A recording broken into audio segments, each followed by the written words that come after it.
Hello student, welcome back to our channel. Today we shall restart our second chapter which is Indian education in Buddhist period. It's mean बौद्ध काल में भारतीय शिक्षा. तो पहले हमने इसका एक अपना क्वेश्चन कर लिया था और आज हम इसका दूसरा मोस्ट इम्पोर्टेंट क्वेश्चन करेंगे. तो देखते हैं दूसरा लॉन्ग जो क्वेश्चन है वो क्या है. So let's start the class. आज हमारा जो सेकंड मेन लॉन्ग क्वेश्चन है वो है नंबर 4. ये यहाँ पर नंबर 4 है, लेकिन मैंने आपको इससे पहले बस एक क्वेश्चन कराया है, तो आप अपनी नोटबुक में इसको दूसरा नंबर डालकर करेंगे. तो हमारा क्वेश्चन क्या है. बोधकालीन शिक्षा प्रणाली का तटस्थ मूल्यांकन करने के लिए उसके गुण और दोषों का विस्तृत वर्णन या विवरण प्रस्तुत कीजिए. तो जो बोध काल था, इससे पहले हमने एक और वैदिक काल पढ़ा था, और वैदिक काल की जो लैंग्वेज थी वो थी संस्कृत, और इसकी जो लैंग्वेज थी वो थी पाली. तो आज हम इसके कुछ गुण और दोषों के बारे में पढ़ेंगे. बोधकालीन शिक्षा प्रणाली का मूल्यांकन में क्या आ जाता है, किसी भी चीज के गुण और दोष दोनों को सम्मिलित कर लिया जाता है. तो बोधकालीन शिक्षा प्रणाली का भारतीय शिक्षा के क्षेत्र में भारतीय शिक्षा के विकास के इतिहास में महत्वपूर्ण स्थान है. इस शिक्षा प्रणाली के तटस्थ मूल्यांकन के लिए इसके गुण दोषों का विवरण निम्न वर्णित है. तो बोधकालीन शिक्षा के गुण. बोधकालीन शिक्षा के निम्नलिखित मुख्य गुणों का उल्लेख किया जा सकता है. मतलब जो इसके पहले हम गुणों के बारे में पढ़ेंगे कि इसमें क्या क्या क्वालिटी थी या फिर क्या क्या इसके गुण थे, इसकी अच्छाइयाँ. तो प्राथमिक तथा उच्च स्तर पर सभी प्रकार की शिक्षा की व्यवस्था होना. इस पर क्या थी, प्राइमरी और हाई लेवल या अपर लेवल की जो सभी प्रकार की शिक्षा थी उसकी व्यवस्था थी. इसके बाद जाति पाति के भेदभाव को दूर कर धनी व निर्धन, पुरुष व स्त्री सभी लोगों के लिए शिक्षा का क्या था, प्रबंध होना. मतलब यहाँ पर न तो जाति पाति का कोई भेद देखा जाता था और न ही पुरुष और स्त्री का. यहाँ पर हर प्रकार के व्यक्ति को शिक्षा क्या थी, उनके लिए उपलब्ध थी. लेकिन इससे जो पहली प्राचीन सभ्यता थी उसमें समाज के कुछ वर्ण को शिक्षा का अधिकार नहीं था, और स्त्रियों को शिक्षा का अधिकार तो था, लेकिन बाद में क्या हो गया, उसका हनन होने लगा था. इसके बाद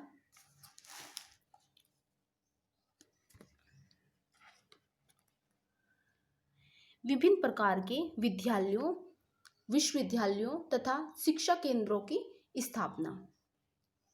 जीवनोपयोगी ज्ञानात्मक एवं कौशलात्मक विषयों को संगठित करना. संयम, नियम पालन, अनुशासन व आदर्शों पर क्या था, ध्यान देना. पाठ्यपुस्तक रचना, सुरक्षा व पुस्तकालयों का विकास करना. स्त्री शिक्षा, व्यावसायिक, शिल्प एवं ललित कलाओं की शिक्षा का विकास करना. प्राचीन आधार पर होते हुए भी नवीन शिक्षा की ओर उन्मुख होना.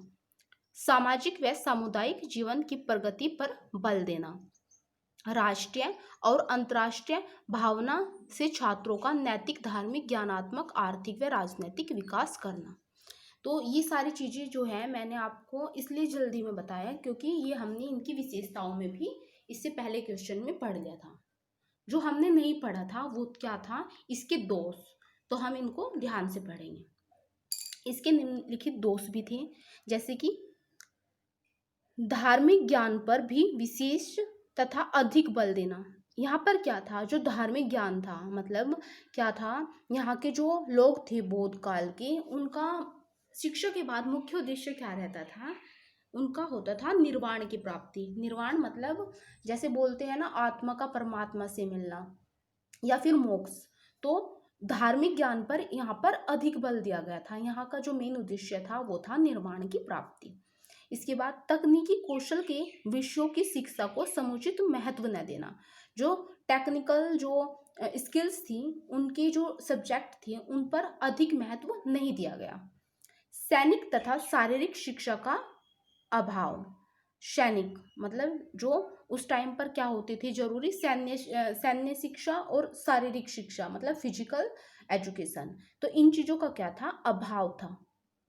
समाज की ओर ध्यान होते हुए भी निर्वृत्ति मार्ग का अनुसरण करना, शिक्षा में शारीरिक श्रम के महत्व की उपेक्षा करना, जो ऊपर बताया है शारीरिक श्रम मतलब शारीरिक शिक्षा। इसके बाद शिक्षकों तथा छात्रों के अनुशासन संयम के नियमों में शिथिलता होना। इसके बाद क्या हुआ था, इन नियमों को अच्छी तरीके से इनका पालन नहीं किया गया। कुछ क्षेत्रों में अनाचार फैलने से स्त्री शिक्षा का विकास भी क्या होने लगा, बाद में अवरुद्ध होने लगा। स्त्री शिक्षा पर बाद में क्या हुआ, जैसे पहले उसमें था प्राचीन काल में, बाद में स्त्री शिक्षा का हनन होने लगा था, तो यहाँ पर भी वही होने लगा था।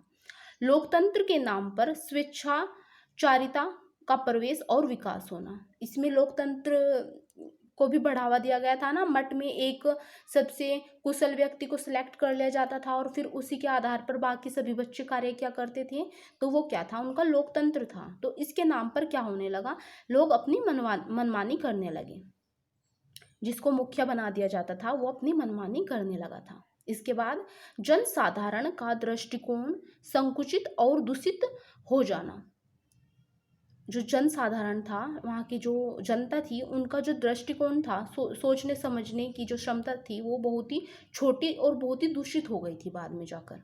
और शिक्षा और जीवन दोनों के प्रति रुक सी गई थी, शिक्षा और जीवन दोनों की प्रगति रुक सी गई थी बाद में जाकर। तो मैंने आपको इसमें जो इसके गुण हैं वो आपको इससे पहले क्वेश्चन के आधार पर आपको बताए हैं, इसलिए मैंने उसको ज़्यादा उस पर जोर देकर नहीं पढ़ाया। तो इसके लिए क्या होता है, आपको पहली वीडियो को भी अच्छे से देखना, समझना होता है, याद करना होता है।